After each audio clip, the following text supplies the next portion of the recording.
तो hello everyone, greetings of the day. मैं रवि तिवारी। आज के सेशन में हम लोग अगेन स्पीड कंट्रोल पे बात करने वाले हैं, क्योंकि प्रीवियस सेशन में हमारा जो डिस्कशन था वो स्पीड कंट्रोल में सारे इंट्रोडक्शन के बारे में हम लोगों ने डिस्कशन किया कि स्पीड कंट्रोल में कौन कौन से टॉपिक होते हैं, किस तरीके से स्पीड कंट्रोल होता है। N S is equal to 120F/P के फॉर्मूला को फर्दर मॉडिफाई किया हुआ था। तो इम्पोर्टेंट कंक्लूजन्स देखा हुआ था, कितने मेथोडोलॉजीज हम लोग यूज़ कर सकते हैं स्पीड कंट्रोल में। आज के सेशन में उन मेथड्स के बारे में बात करेंगे, पर्टिकुलर मेथड्स, कि उन पर्टिकुलर मेथड्स का यूज़ करके कैसे हम लोग स्पीड कंट्रोल करेंगे। तो चलिए सेशन स्टार्ट करते हैं। हम लोग गेट एकेडमी के चैनल पे हैं एंड RRB JEE 2024 में 7900 प्लस पोस्ट हैं। गेट एकेडमी का जो कोर्स है, अगर आप केवल CBT 1 में इंटरेस्टेड हैं तो 499 में कोर्सेस में एनरोल कर सकते हैं। अदरवाइज CBT 1 एंड CBT 2 दोनों में एनरोल करना चाहते हैं तो 777 रुपीज़ पे करके आप दोनों कोर्सेस में एनरोल कर सकते हैं। RRB JEE का course, right. CBT 1 and CBT 2 जिस इंस्टेंट पे आप एनरोल करते हैं उसी सेम इंस्टेंट पे आपको जितने भी लॉगिन क्रेडेंशियल्स हैं वो प्रोवाइड कर दी जाएंगी। और RRB JEE के ऑफिशियल सिलेबस में जो भी सब्जेक्ट्स मेंशन है वो सारे के सारे सब्जेक्ट इमीडिएट बेसिस पे आपको प्रोवाइड किए जाएंगे, क्योंकि आपके एग्जामिनेशन बहुत ही ज़्यादा करीब है। तो इस कम ड्यूरेशन में आप अपने प्रिपरेशन को अपने अकॉर्डिंग प्लान कर सकें, आपको किसी भी तरीके का कोई वेट करने की ज़रूरत नहीं है। एंड गेट 2027 का जो कोर्सेस है इज नाउ अवेलेबल ऑन ₹5,555 आप चाहें तो 27 के कोर्सेस में 5,555 में एनरोल कर सकते हैं, राइट। एंड गेट 25, 27 एंड 26 के रेस्पेक्टिव प्राइजेस आपके स्क्रीन के सामने हैं, जो कि प्रीवियस से कम प्राइजेस पे आपको देखने के लिए मिल रहा है। आप चाहें तो इजीली एनरोल करके इन कोर्सेज का बेनिफिट्स ले सकते हैं। गेट एकेडमी के कुछ और भी कोर्सेज हैं, जैसे कि RRB JEE, SSC JEE 777 में अवेलेबल है। And campus recruitment training program जो है वो 777 में अवेलेबल है। All state AE JEE examination 777 में, smart course and dopamine 555 combo 999 में अवेलेबल है। ESE नॉन टेक्निकल 777 में अवेलेबल है। GATE subject wise and combo courses भी अवेलेबल हैं। आप इसके लिए गेट एकेडमी का ऑफिशियल वेबसाइट आपको विजिट करनी होगी। ESE non technical conducted by UPSC examination, तो यूपीएससी के अंडर में इंजीनियरिंग सर्विसेज एग्जामिनेशन का नॉन टेक्निकल जो पार्ट है, ऑफिशियल सिलेबस में जो भी सब्जेक्ट मेंशन है जैसे कि ICT, project management, engineering drawing and environmental science, maths, ये सारे के सारे सब्जेक्ट और भी कुछ सब्जेक्ट्स हैं, वो सारे के सारे नॉन टेक्निकल सब्जेक्ट आपको 777 में प्रोवाइड किए जाएंगे। गेट 2025 के लिए जो प्रिपेयर कर रहे हैं, टेस्ट देने का टाइम आ चुका है, अपने प्रिपरेशन को जज करने का टाइम आ चुका हुआ है। तो आप गेट एकेडमी के टेस्ट सीरीज में एनरोल कर सकते हैं। इसमें टॉपिक वाइज टेस्ट 28 हैं, सब्जेक्ट वाइज बेसिक लेवल के टेस्ट 12 हैं and subject wise advance level के टेस्ट 12 हैं। मल्टीपल सब्जेक्ट टेस्ट 14 है and full length mock test for GATE examination 10 test है। टोटल नंबर ऑफ टेस्ट 76 है। अगर आप इन 76 टेस्ट के साथ अपने प्रिपरेशन को करते हैं और चीज़ों को आइडेंटिफाई करके, जो भी आप मिस्टेक कर रहे हैं कि टाइम ज़्यादा कंज्यूम कर रहे हैं या फिर कैलकुलेशन में जो मिस्टेक कर रहे हैं, एक्यूरेसी में जो मिस्टेक कर रहे हैं, ये इन सारे मिस्टेक्स को आइडेंटिफाई करके इन पे काम करके आप इन टेस्ट सीरीज के हेल्प से अपने रैंक को, अपने परफॉर्मेंस को एनहांस कर सकते हैं। और गेट एकेडमी के टेस्ट सीरीज की खास बात यह है कि ऑल इंडिया लेवल पे अपने प्रिपरेशन को आपको जज करने का मौका मिलेगा कि AIR 1 जो आ रहे हैं टेस्ट सीरीज में, उनके साथ अपने प्रिपरेशन को जज करने का मौका मिलेगा, कंपेयर करने का मौका मिलेगा कि उनकी एक्यूरेसी कितनी थी, आपकी एक्यूरेसी कितनी है, उन्होंने कितने नंबर ऑफ क्वेश्चंस अटेम्प्ट किए, आपने कितने नंबर ऑफ क्वेश्चंस अटेम्प्ट किए, आपका वीक एरिया क्या है, उनका स्ट्रॉन्ग एरिया क्या है। तो इस तरीके से चीज़ों को रेक्टिफाई करते हुए इन 76 टेस्ट के साथ आप अपने प्रिपरेशन को नेक्स्ट लेवल पे लेके जा सकते हैं, राइट। और जिसकी प्राइस 333 रुपीज़ इंक्लूसिव GST आपको देखने के लिए मिल रही है। गेट के एग्जामिनेशन में जनरल एप्टीट्यूड का जो पोर्शन होता है, इंपॉर्टेंट सेगमेंट होता है, 13 से 15 मार्क्स के क्वेश्चंस आपको यहाँ से देखने के लिए मिलते हैं जनरल एप्टीट्यूड से, क्योंकि एक अच्छा खासा वेटेज रखता है compare to the technical part. तो अच्छे से प्रिपेयर करने के लिए इसको गेट एकेडमी के की ई बुक अवेलेबल है, जिसकी क्यूआर कोड आपके स्क्रीन के सामने है। इस क्यूआर कोड को स्कैन करते हैं अगर आप, तो जनरल एप्टीट्यूड गेट की बुक तक आप ई बुक तक आप पहुंच जाएंगे, जिसकी प्राइस 222 है। और इसमें numerical ability, logical reasoning, verbal ability, spatial aptitude, total number of pages 521 है। और इसमें प्रीवियस ईयर 15 ईयर्स के GATE question with detail solution available है, जो कि इजीली आप को सारे के सारे कंटेंट एक जगह पे देखने के लिए मिलेंगे, एरर लेस देखने के लिए मिलेंगे, जैसे कि अदर पब्लिकेशंस में एरर्स अवेलेबल हैं। तो गेट एकेडमी में किसी भी तरीके का कोई एरर किसी भी बुक्स में नहीं है, तो आप इजीली इनको परचेस करके इनका बेनिफिट ले सकते हैं। और 15 ईयर्स के GATE question with detail solution यहाँ पे अवेलेबल है। तो one and only one complete solution आपको गेट एकेडमी प्रोवाइड कर रहा है। चलिए आज का सेशन कंटिन्यू करते हैं हम लोग और बात करते हैं स्पीड कंट्रोल के बारे में। इन प्रीवियस सेशंस में हम लोगों ने इंडक्शन मशीन के कुछ टॉपिक्स को कवर किया हुआ था, जो बेसिक अंडरस्टैंडिंग थी, मैथमेटिकल एक्सप्रेशंस थे, उनमें अंडरस्टैंडिंग क्रिएट किया। और आज के सेशन में हम लोग speed control of induction motor पे बात करेंगे।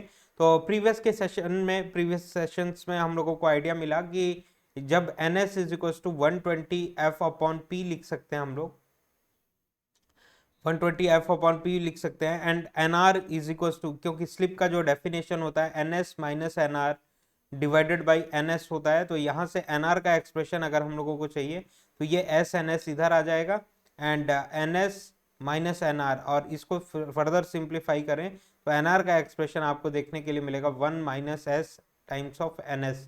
तो 1 माइनस S और NS को हम लोग क्या लिख सकते हैं, 120F/P। तो ये एक ब्यूटीफुल एक्सप्रेशन हम लोगों को देखने के लिए मिल रहा है NR का। अब NR में यहाँ पे क्या क्या मेथोडोलॉजी हो सकती है रोटर की स्पीड चेंज करने की, फ्रीक्वेंसी चेंजिंग मेथड हो सकती है, जिसको हम लोग बोलते हैं variable voltage variable frequency control method. क्योंकि अगर हम लोग केवल फ्रीक्वेंसी चेंज करें, वोल्टेज ना चेंज करें, तो ऑपरेटिंग फ्लक्स जो है मशीन का वो चेंज हो जाएगा, ऑपरेटिंग फ्लक्स डेंसिटी चेंज हो जाएगी, जो कि मशीन्स को नॉन लीनियर ऑपरेटिंग रीजन में बीएच करके ले जाएगी, जिसमें हार्मोनिक्स का प्रोडक्शन बहुत ज़्यादा होगा। या फिर बहुत लोअर अगर हम लोग कर देते हैं फ्लक्स डेंसिटी को, तो साइज ऑफ द मशीन बढ़ानी पड़ेगी हम लोगों को, राइट। क्योंकि flux density flux passing per unit area of cross section होता है। तो फ्लक्स डेंसिटी अगर सपोज करिए कि ऑपरेटिंग फ्लक्स अगर इंक्रीज हो जा रहा है, ऑपरेटिंग फ्लक्स अगर इंक्रीज हो जा रहा है, जस्ट अ सेकेंड, इसको हम लोग ऐसा भी लिख सकते हैं। तो ऑपरेटिंग फ्लक्स से डेंसिटी अगर इंक्रीज हो जा रही है तो एरिया ऑफ क्रॉस सेक्शन कम मिल लगेगा। लेकिन अगर फ्लक्स डेंसिटी कम कर दे रहे हैं हम लोग, तो एरिया ऑफ क्रॉस सेक्शन ज्यादा लगेगा मशीन का, राइट। तो दिस इज द कॉन्सेप्ट, आपको इसको माइंड में रखना चाहिए, जो कि प्रीवियस आने वाले सेशंस में हम लोग बात करेंगे इसके बारे में। देन स्लिप कंट्रोल मेथोडोलॉजी होती थी, जिसमें voltage control, rotor resistance control and slip power injection methodology होती है, एंड पोल चेंजिंग मेथड एक अलग से देखने के लिए मिलेगा। इन सारे मेथड्स को हम लोग कवर करने वाले हैं और ब्यूटीफुल आइडिया क्रिएट करने वाले हैं, राइट। तो हम लोगों ने देखा हुआ था प्रीवियस सेशन में कि कौन से मेथड्स किस मशीन्स में यूज़ किए जा सकते हैं। तो हम लोगों ने बात किया हुआ था कि स्टेटर साइड से जो भी कंट्रोल हो रहे हैं वो both squirrel cage induction machine and slip ring induction machine में एप्लीकेबल है। जो स्टेटर साइड से कंट्रोल हो रहा है और जो रोटर साइड से हो रहा है, वो हो सकता है कि स्लिप रिंग में हो रहा हो लेकिन स्क्वायरल केज में ना हो रहा हो, राइट। तो स्लिप रिंग इंडक्शन मशीन में रोटर साइड से हम लोग कंट्रोल करते हैं, rotor resistance control, and slip ring induction machine में रोटर साइड से स्लिप पावर इंजेक्शन मेथड, जो कि प्रीवियस सेशन में ऑलरेडी हम लोग बात कर चुके हुए हैं। एंड देन एक पोल चेंजिंग मेथड जो कि स्टेटर साइड से होता है, तो ये केवल और केवल स्क्वायरल केज इंडक्शन मशीन में पॉसिबल है, आपके स्लिप रिंग इंडक्शन मशीन में पॉसिबल नहीं है। दो क्यों ऐसा क्यों देखने के लिए मिलता है, क्योंकि कुछ रीजंस है जो कि प्रीवियस सेशन में ऑलरेडी हम लोग डिस्कस कर चुके हुए हैं कि पोल चेंजिंग मेथड्स में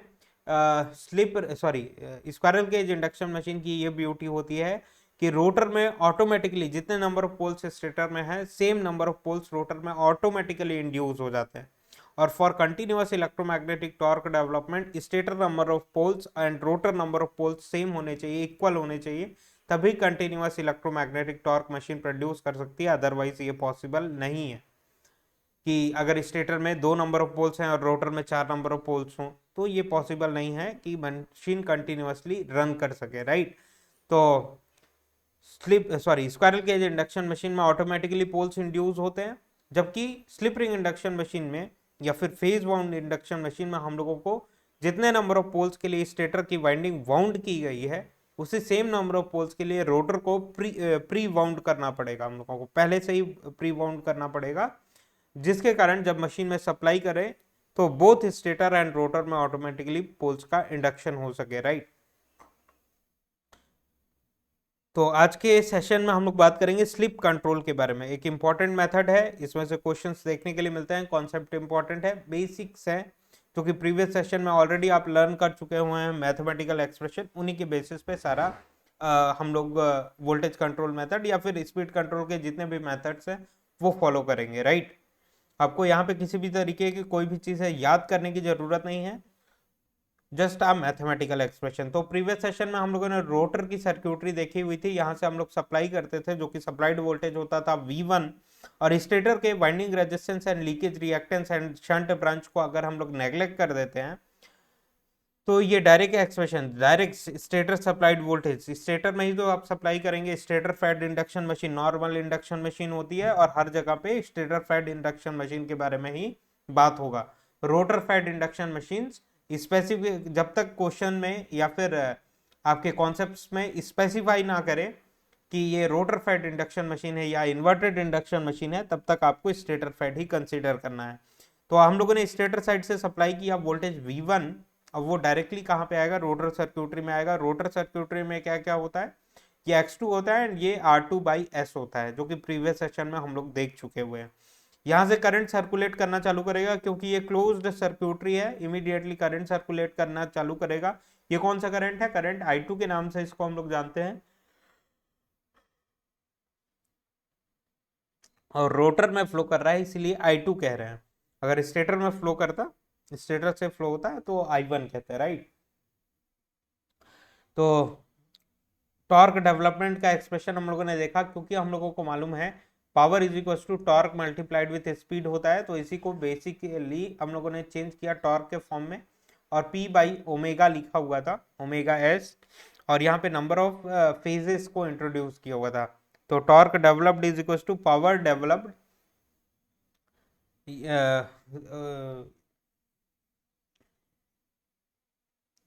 torque developed is equal to power developed M omega S के फॉर्म में हम लोग लिख सकते हैं। अब पावर डेवलप्ड या फिर एयर गैप पावर को अगर हम लोगों को स्पेसिफाई करना है कि यहाँ पे सर्क्यूटरी में कितनी पावर एब्जॉर्ब होगी इस सर्क्यूटरी में, तो I2 स्क्वायर R2/S के फॉर्म में हम लोग इसको लिख सकते हैं, M/ओमेगा S यहाँ पे रह गया, और पावर को लिखने के लिए I2 स्क्वायर R2/S, क्योंकि ये सर्क्यूटरी में कितना पावर एब्जॉर्ब होगा, क्योंकि इंडक्टर और कैपेसिटर में active average power absorb by inductor और capacitor is always zero. Power कौन एब्जॉर्ब करता है, आपका रेजिस्टिव एलिमेंट एब्जॉर्ब करता है, रेजिस्टेंस केवल यहीं पे देखने के लिए मिल रहा है, इसीलिए I2 स्क्वायर R2/S, केवल रेजिस्टेंस रहता तो I स्क्वायर R लिखते हम लोग इसको, तो I2 स्क्वायर R2/S के फॉर्म में हम लोगों ने चेंज किया। अब I2 का क्या एक्सप्रेशन लिख सकते हैं, यहाँ पे I2 का एक्सप्रेशन लिखना है तो सप्लाइड वोल्टेज क्या, V divided by Z, Z को क्या लिखा जा सकता है, R2/S प्लस JX2, ऐसा लिखा जा सकता है। अब इसका मैग्नीट्यूड अगर आपको चाहिए तो V1 का मैग्नीट्यूड डिवाइडेड बाई Z का मैग्नीट्यूड, जिसको हम लोग फर्दर लिख सकते हैं, मैग्नीट्यूड कैसे निकालते हैं, A प्लस JB का, A का स्क्वायर प्लस B का स्क्वायर, राइट। कुछ इस तरीके से आपको मैग्नीट्यूड मिल जाएगा।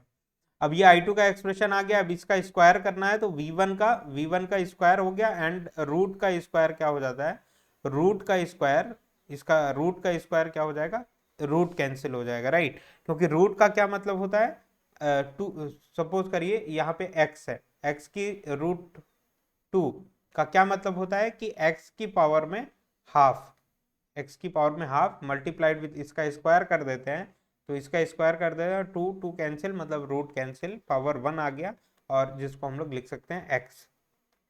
ये बेसिक अंडरस्टैंडिंग है आपके पास।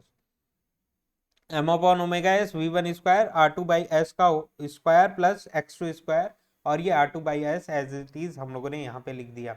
अब इसको low slip and high slip region में डिवाइड करते हैं, क्योंकि आपको पता होना चाहिए कि at the time of starting, अगर हम लोग बात करें कि सीलिंग फैन को हम लोगों ने चालू किया, स्विच ऑन किया, तो इमीडिएटली करंट सर्कुलेट होना चालू की, लेकिन सीलिंग फैन रन नहीं करेगा, अपने फुल स्पीड को कब गेन करेगा, कुछ टाइम कांस्टेंट बीतने के बाद वो अपनी फुल स्पीड पे रन करना चालू करेगा। अभी ये फैन क्योंकि ऑन है इसलिए स्टडी स्टेट पे रन कर रहा है। इमीडिएटली आफ्टर स्विचिंग क्या देखने के लिए मिलता है, जैसे ही स्विच ऑन किया उसके बाद क्या देखने के लिए मिलेगा, फैन रुका ही रहेगा जब तक करंट सर्कुलेट ना हो और एनर्जी चेंजिंग ना हो। तो फैन आपका रुका ही रहेगा, राइट, क्योंकि कुछ इनर्शिया होती है फैन की। तो immediately after the switching N R की वैल्यू क्या मिलेगी आपको, एनआर की वैल्यू 0 देखने के लिए मिलेगी, रोटर की स्पीड 0 देखने के लिए मिलेगी। मतलब स्लिप की वैल्यू क्या होती है, N S minus 0 divided by N S, N R की वैल्यू क्या हो गई 0, एनएस एनएस 1 आ गया, स्लिप की वैल्यू 1, जिसको हम लोग जानते हैं हाई स्लिप रीजन के नेमिंग से, राइट। स्लिप की वैल्यू 0 से 1 तक मोटरिंग मोड ऑफ ऑपरेशन में वेरी करती है, और हाई स्लिप का क्या मतलब है, स्लिप की वैल्यू 1, मतलब eight the time of starting.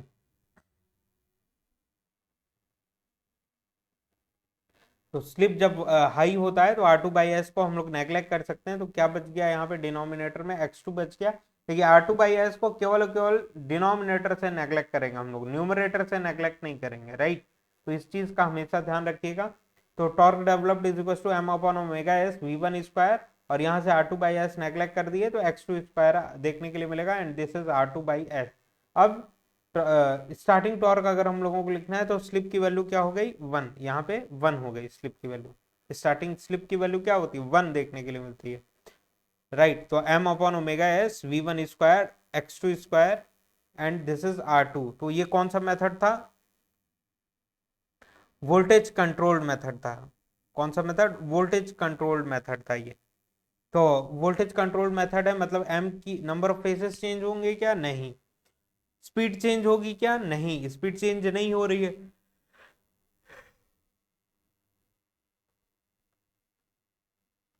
Rotor resistance change कर रहे हैं क्या, नहीं, ये सारी की सारी चीजें कांस्टेंट है। x2 चेंज हो रहा है क्या, x2 भी चेंज नहीं होगा, ये भी कांस्टेंट है। तो यहाँ पे torque, starting torque is directly proportional to voltage square लिखा जा सकता है, is directly proportional to voltage square,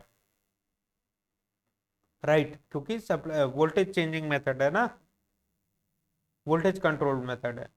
starting torque is directly proportional to voltage square. अब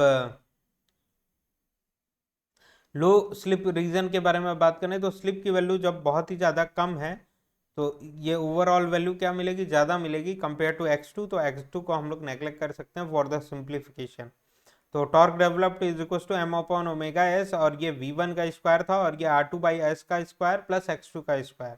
तो r2 by S, R2 by S को कंसिडर करते हैं हम लोग, R2 बाई एस का square, let me write, torque developed क्या लिखते हैं हम लोग, M upon omega S V one square divided by R2 by S square plus x2 square, और ये R2 बाई एस, राइट। अब यहाँ पे लो स्लिप रीजन में स्लिप की वैल्यू जब कम है तो x2 को हम लोग नेग्लेक्ट कर सकते हैं।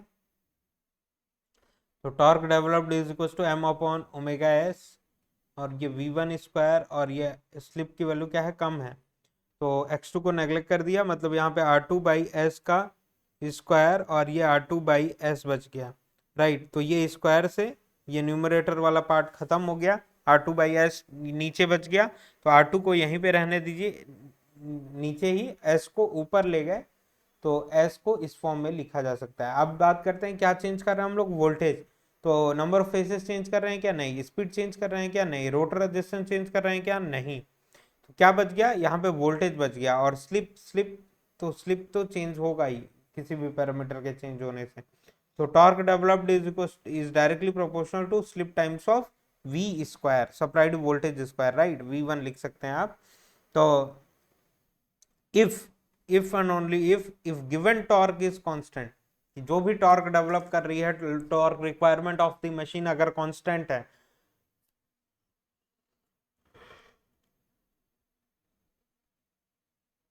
सपोज करिए आपकी बाइसिकल में मोटर लगा हुआ है, या फिर आप अपने जो पैर से फोर्स लगा रहे हैं पेडल पे, वो काइंड ऑफ मोटर है।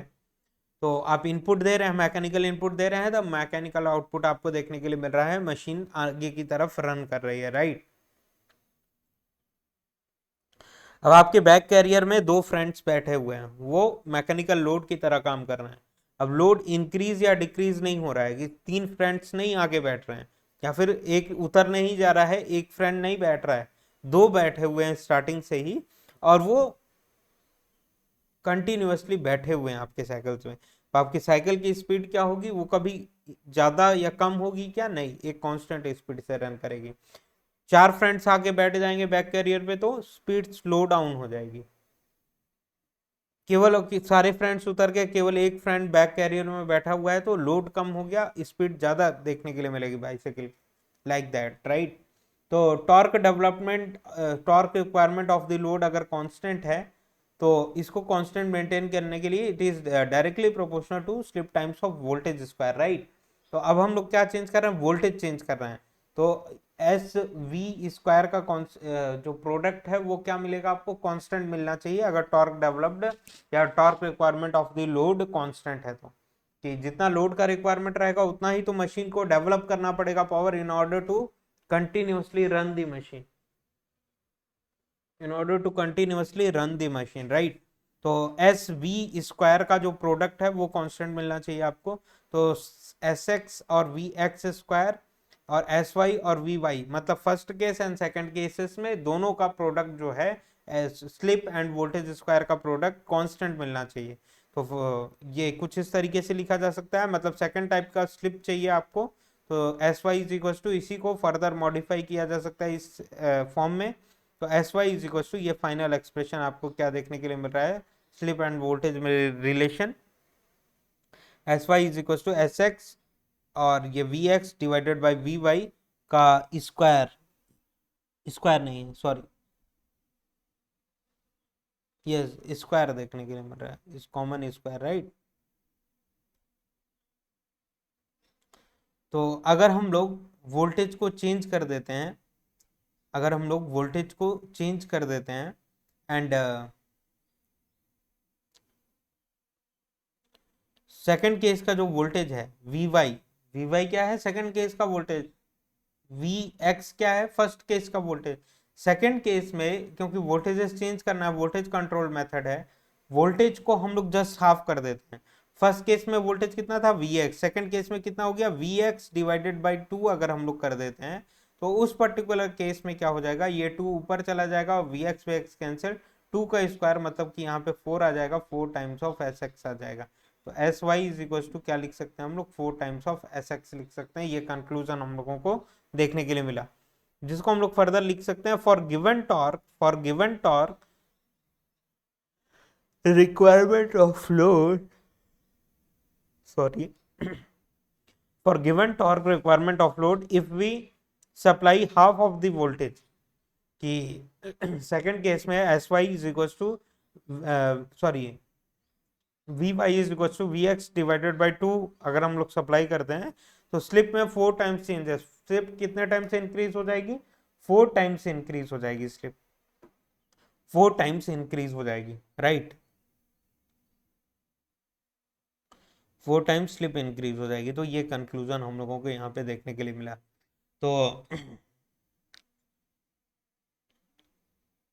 टीई मैक्स का क्या एक्सप्रेशन होता है, टीई मैक्स का एक्सप्रेशन हम लोगों ने लास्ट सेशन में ड्रॉ किया हुआ था, M upon omega S V one square divided by two X two, और slip at which maximum torque occurs को क्या लिखते हैं हम लोग, R two by X two.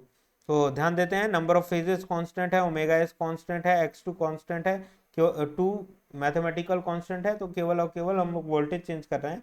तो T E max is directly proportional to voltage square, मतलब कि सप्लाइड वोल्टेज अगर हम लोग सेकंड केस का जो वोल्टेज है वो जस्ट हाफ कर देते हैं, तो उस पर्टिकुलर केस में ये टी ई मैक्स इस रिलेशन के हिसाब से चेंज होगा। SMT क्या होगा, is directly proportional to R2 by X2, supplied voltage change कर रहे हैं हम लोग, रेजिस्टेंस वो चेंज नहीं कर रहे हैं, X2 भी चेंज नहीं कर रहे हैं, तो slip at which maximum torque occur, second case का कांस्टेंट ही देखने के लिए मिलेगा, वही देखने के लिए मिलेगा। करंट में क्या चेंजेस होगा, तो करंट का क्या क्या एक्सप्रेशन होता है, V divided by Z, Z को हम लोग R2 बाई एस का स्क्वायर प्लस X2 स्क्वायर लिख सकते हैं। सिमिलरली पावर फैक्टर अगर लिखना है तो power factor is equal to R divided by Z,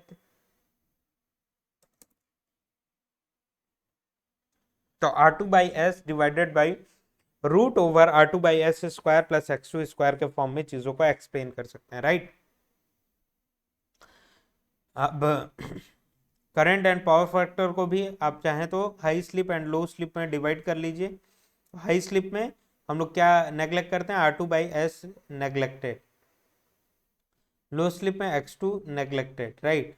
तो R2 बाई एस अगर नेग्लेक्ट हो गया डिनोमिनेटर से, R2 बाई एक्स नेग्लेक्ट हो गया, तो X2 का स्क्वायर बचा रूट ओवर के अंदर, तो स्क्वायर एंड रूट कैंसिल हो गया, तो यहाँ पे केवल क्या बचेगा, X2 बचेगा डिनोमिनेटर में, और न्यूमरेटर में V1। तो टी स्टार्टिंग अगर हम लोगों को लिखना है तो V1 डिवाइडेड बाई X2 के फॉर्म में लिखा जा सकता है, राइट। और X2 क्योंकि कांस्टेंट मेंटेन रखे हुए हैं, X2 में कोई भी चेंजेस नहीं कर रहे हैं, ये कौन सा मेथड है, वोल्टेज कंट्रोल मेथड है, तो वोल्टेज को चेंज कर रहे हैं, तो IST is directly proportional to voltage के फॉर्म में चीजों को एक्सप्लेन किया जा सकता है।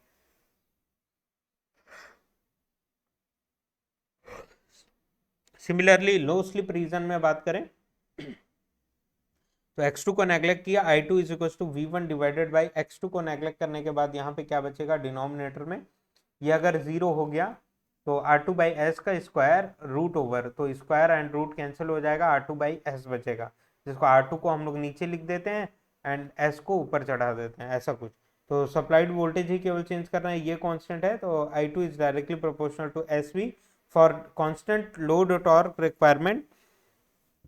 आपको पता होना चाहिए कि I2 is directly proportional to slip times of V।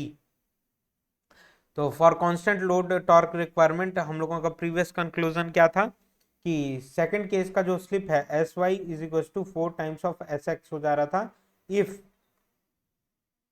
We Y is equal to V X divided by 2 करते हैं हम लोग, वी एक्स डिवाइडेड बाई 2 कर देते हैं, तो एस वाई क्या हो जाएगा, 4 टाइम्स इंक्रीज हो जाएगा, राइट। वही कंक्लूजन यहाँ पे लिखते हैं हम लोग, I2 is directly proportional to S V, तो slip for constant load torque requirement slip 4 times increase हो रहा है, एंड सप्लाइड वोल्टेज हम लोगों ने सेकंड केस का S Y equal to S X divided by 2 किया हुआ है, मतलब वोल्टेज को 2 टाइम्स रेड्यूस किए तो स्लिप क्या हो गया, 4 टाइम्स इंक्रीज हो गया, टोटल इंक्रीमेंट कितना देखने के लिए मिला, 2 टाइम्स। तो आई वाई इज इक्वल टू क्या लिखा जा सकता है, या फिर हाँ सॉरी, सेकंड केस का आई वाई जो है वो 2 टाइम्स I2 के बराबर, आई एक्स के बराबर होगा, 2 टाइम्स आई एक्स के बराबर हो।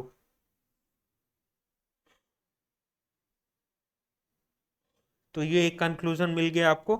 एंड पावर फैक्टर के बारे में सिमिलरली बात कर सकते हैं हम लोग, इसको स्टार्टिंग एंड रनिंग में ब्रेक करते हैं, तो स्टार्टिंग मतलब slip high R2 by S neglected, root over X2 square बचेगा, स्क्वायर से रूट कैंसिल, मतलब X2 बच जाएगा यहाँ पे, एंड ऊपर क्या है R2 बाई एस है, R2 बाई एस है, जिसको फर्दर हम लोग लिख सकते हैं, X2 तो चेंज हो नहीं रहा है, R2 तो चेंज हो नहीं रहा है, तो जिसको हम लोग लिख सकते हैं